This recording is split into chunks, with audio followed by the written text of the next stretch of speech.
Hello, hermanos. Uma coisa que nos deixa gratificados, sabe o que que é? É saber que existem muitos irmãos que lutam as nossas mesmas lutas. Estão nas mesmas batalhas, tentando alertar, abrir os olhos das pessoas com conhecimento daquilo que rege esse mundo. O Dr. Loyola, né, esse médico, esse cara que tem muito conhecimento, tem um gabarito interessante. Eu estava vendo um vídeo dele que ele trouxe uma diluição de muitas informações que, sabe, muita gente aqui já conhece, mas ele trouxe assim de uma maneira tão sucinta, trazendo referências, fontes. Ficou tão bacana essa reflexão que ele trouxe, que eu gostaria que você assistisse. Ele oferece a pílula vermelha.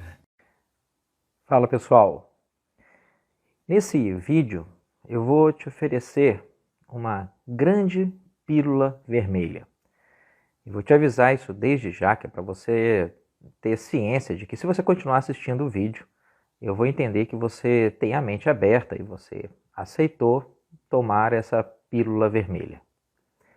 Mas antes de eu te oferecer a pílula vermelha, e antes da gente começar essa viagem pela Toca do Coelho, eu quero que você guarde bem fixo na sua mente o seguinte: nada, absolutamente nada vale mais do que o tempo.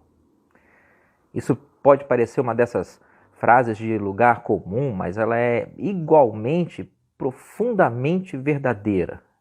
Você pode comprar quase tudo, mas você não pode comprar tempo. Você pode adquirir empresas, você pode investir dinheiro, vender ações, comprar propriedades, mas você não pode fazer o mesmo com o tempo. O tempo ele só passa, o tempo ele é só gasto, ele nunca retorna. Guardou isso bem aí no seu bolso? Então vamos lá. Vamos olhar a realidade dos dias de hoje. Quando você passa pela sua cidade e vê uma loja fechada no meio dessa pandemia de coronavirose, você consegue ver que o problema não está na loja. O problema está nas leis que o município implantou. Mas quando você olha as leis municipais, você percebe novamente que essas leis decorrem não do município, mas às vezes elas decorrem da obediência a leis estaduais. Ok. Quando você vê as normas estaduais, você vê que elas obedecem diretrizes nacionais. E quando você vê as diretrizes nacionais, você vê que essas diretrizes estão alinhadas a forças internacionais, como OMS, ONU. E quando você vê as forças da OMS, da ONU, mais uma vez expandindo, você vê que essas forças elas estão sujeitas a tensões de uma guerra permanente pela hegemonia econômica, política e cultural desse planeta. Então, quando você olha lá e vê uma loja fechada, e se sua visão é ampla e boa o suficiente, você não vê só uma loja fechada, você vê um sintoma de uma tensão geopolítica que é muito, mas muito maior que apenas os 50 metros quadrados da loja. E essa é uma tensão antiga. Essa tensão ela remonta aos primeiros reinos e impérios que surgiram na civilização humana. Mas por que a gente iria parar as esferas de interesse nesse nível? E se houvesse uma esfera ainda maior que esse nível? Uma esfera com atores ainda maiores e mais poderosos que os líderes políticos que a gente vê todos os dias fazendo discursos na TV e pedindo votos por aí de tempos em tempos. Se houvesse uma esfera desse tamanho, aonde que ela estaria? O primeiro homem que a gente tem registro que atingiu uma fortuna maior que $1 bilhão foi John Rockefeller em 1916. 100 anos depois, já existem no mundo mais ou menos 2.500 indivíduos cujas fortunas ultrapassam a marca de $1 bilhão. Se a gente somar as fortunas dessas pessoas todas, isso chega a um volume total de quase 10 trilhões de dólares. Em outras palavras, isso equivale a falar que 0,00003% da população mundial detém nas suas mãos 1/10 de todo o dinheiro que circula anualmente pelo mundo. E essa é uma esfera bem grande. Será que essas 2.500 pessoas bilionárias, elas levam suas vidas por aí pensando cada uma no próprio umbigo? Ou será que elas andam em grupos? Provavelmente elas andam em grupos. O Clube Bilderberg é uma prova disso. Mas esse Clube Bilderberg, ele provavelmente não é o único e menos ainda o grupo principal. Se você faz parte de uma lista muito restrita das 2.500 pessoas que são bilionárias nesse mundo, o seu clube exclusivo, quase certamente ele jamais vai ser noticiado por aí e menos ainda ele vai aparecer descrito na Wikipédia. Então vamos dizer que você faz parte desse clube reservado, vamos dizer que você tem 10 bilhões de dólares na sua conta. Isso não é exatamente muito dinheiro nesse clube. O membro mais rico da lista dos 2.500 é o Jeff Bezos, que é o dono da Amazon, e ele tem uma fortuna estimada em 114 bilhões de dólares. Mas 10 bilhões de dólares é o suficiente para que você seja convidado para alguns coquetéis e reuniões lá do clube. Que tipo de assunto vocês tratariam nesse clube? Certamente o dinheiro ia estar entre os tópicos principais. Como fazer mais dinheiro, como garantir que o seu dinheiro não perca valor, como é que você faria para poder blindar a sua fortuna das oscilações dos mercados mundiais. Mas, considerando os bilhões e bilhões de dólares na mesa, o dinheiro eventualmente ele ia deixar de ocupar o centro das preocupações. A grande preocupação de vocês, no final das contas, seria como ter mais daquilo que vale mais do que dinheiro. A grande preocupação de vocês seria como ter mais tempo, como viver mais. Nos últimos séculos, a expectativa de vida ela aumentou substancialmente. No ambiente hostil lá do Paleolítico, 10, 15 mil anos atrás, a expectativa de vida era de mais ou menos 33 anos, e essa média ela se manteve até por volta da Era Moderna. Foi graças aos avanços tecnológicos que na década de 50 a gente alcançou uma expectativa de vida de mais ou menos 50 anos de idade. E agora, no século XXI, a gente chegou a uma longevidade média em torno de 72 anos. Só que não existe um limite biológico conhecido sobre quanto tempo que um ser humano pode viver. A gente não tem essa conta. Isso não quer dizer que a nossa expectativa de vida seja ilimitada. Isso significa só que a gente não conhece com exatidão até quantos anos um ser humano pode ir. Talvez esse limite aí esteja em 115 anos, talvez ele esteja em 200 anos, talvez mais do que isso. A gente não sabe. No final das contas, tudo vai depender das condições do meio e dos recursos tecnológicos que você tem disponível para poder prolongar a sua vida. Então, um belo dia, você lá no seu clube de bilionários, você chega à conclusão óbvia de que brincar com os mercados mundiais não é suficiente. Ter mais dinheiro e garantir que as suas fortunas continuem valendo uma fortuna não é o suficiente. Vocês não querem deixar uma herança ou um legado, vocês querem o prato principal, vocês querem viver o máximo possível. Tudo que vocês precisam fazer é investir um pouco de dinheiro nesse sentido. E dinheiro nunca foi o problema.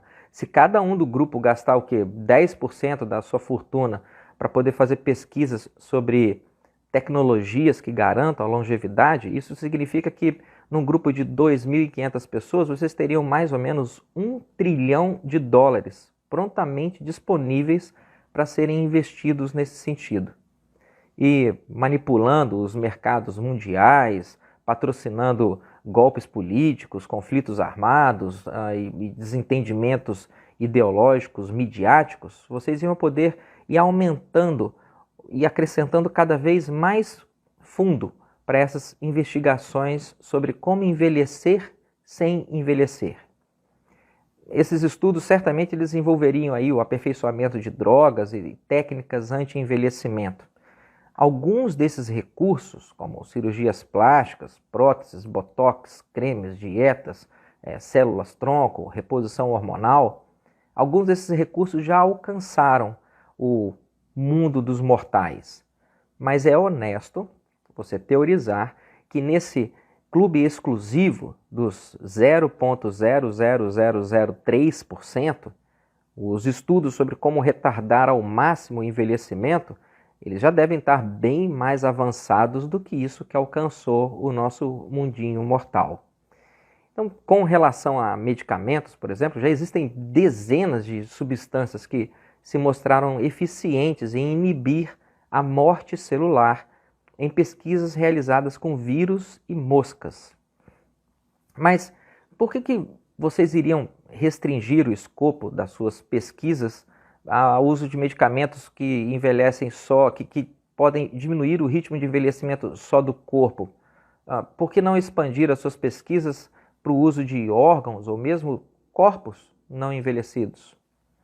Em um cenário possível, porém terrível, a gente poderia preservar nossos cérebros simplesmente trocando de corpo quando o corpo anterior tivesse muito danificado. Se você acha que isso é o cúmulo do delírio, deixa eu te contar um negócio.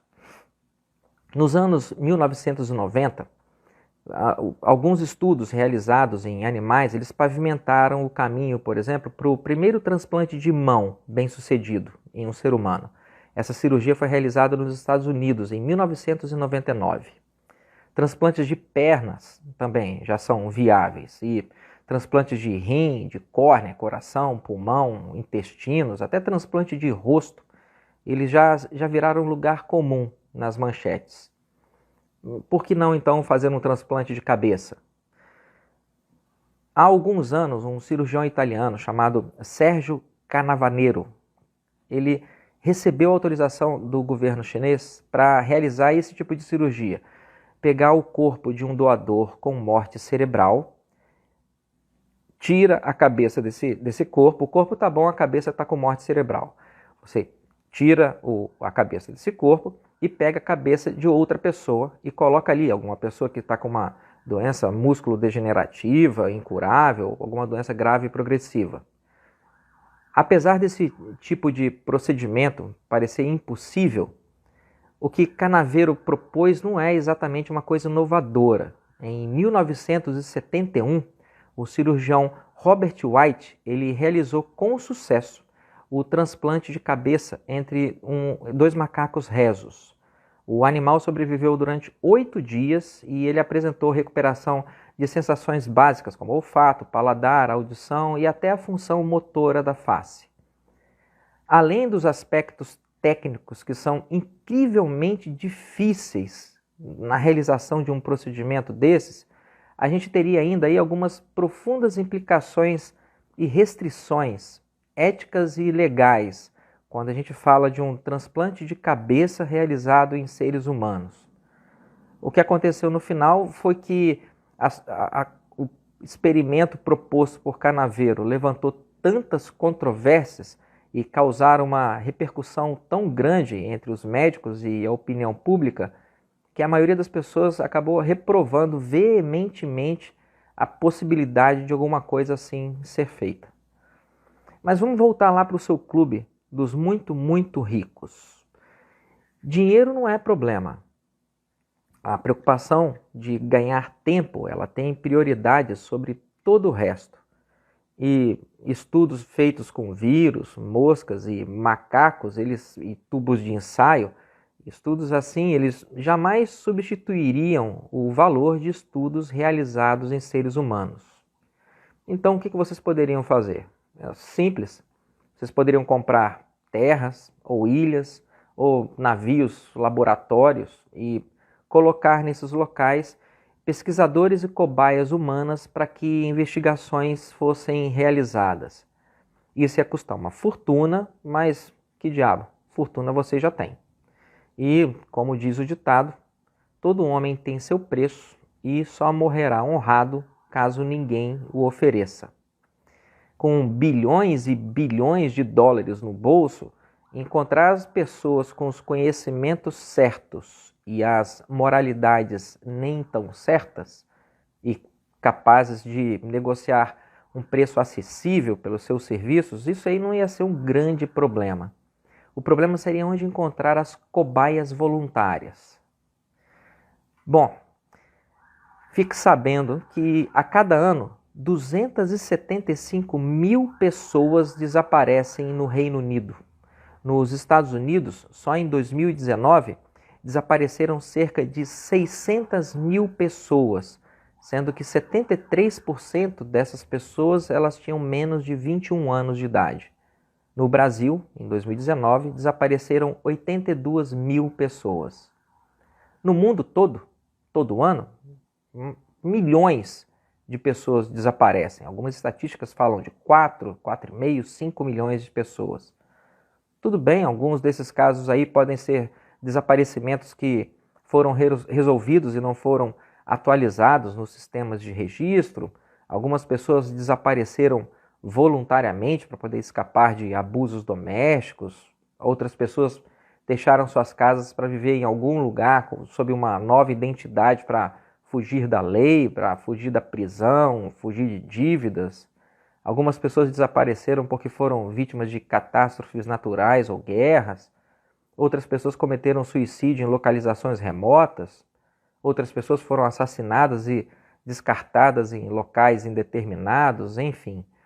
Mas nesse imenso volume de pessoas desaparecidas, também se encontram pessoas que foram desaparecidas para serem vendidas como mão de obra escrava ou escravos sexuais. Então, por que descartar a possibilidade de que entre esses milhões de desaparecidos não estejam algumas dezenas de milhares de cobaias humanas? Você vai me perguntar assim, meu Deus, mas que tipo de gente que faria algo tão terrível desse jeito? Se você por acaso leu alguma coisa sobre a história do século XX, você sabe muito bem que pessoas com intenções terríveis assim, elas nunca faltaram no mundo.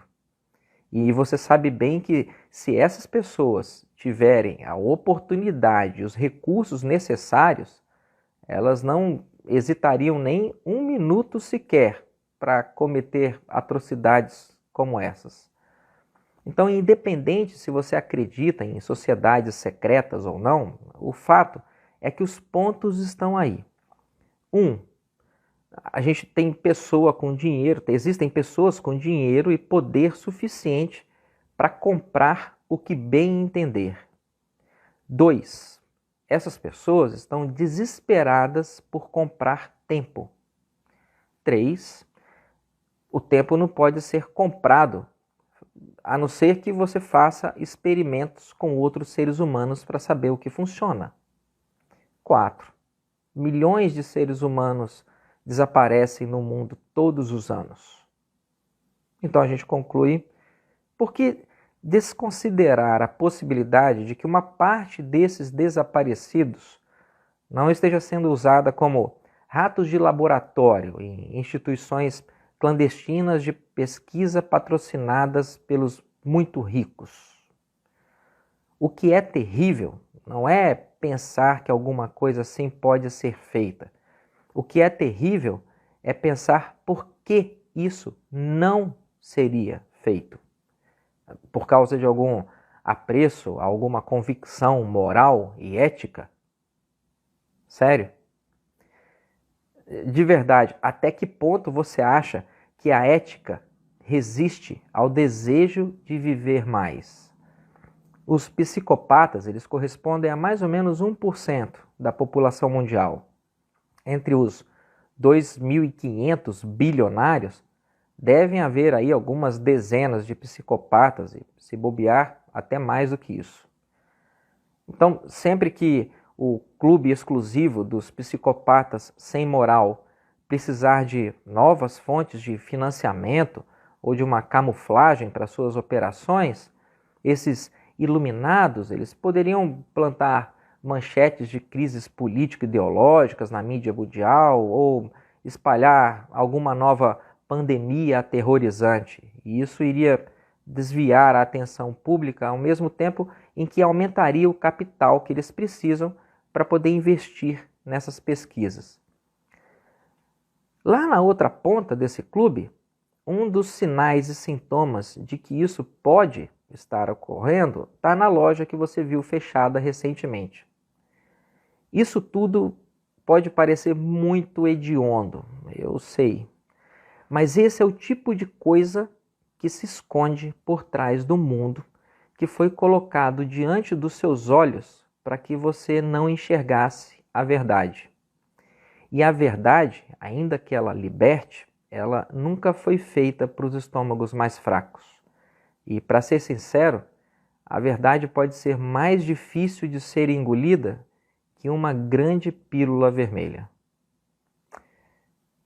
Pensa e acorda. Onde vai um de nós, vamos todos nós. Um abraço, pessoal, e boa reflexão. Obrigado, Dr. Loyola, por ser essa importante voz para nós aqui. Permita que esse vídeo seja rodado aqui neste canal. Nós te admiramos. Um abraço. E você, irmãos, não se esqueça de curtir e compartilhar. Obrigado.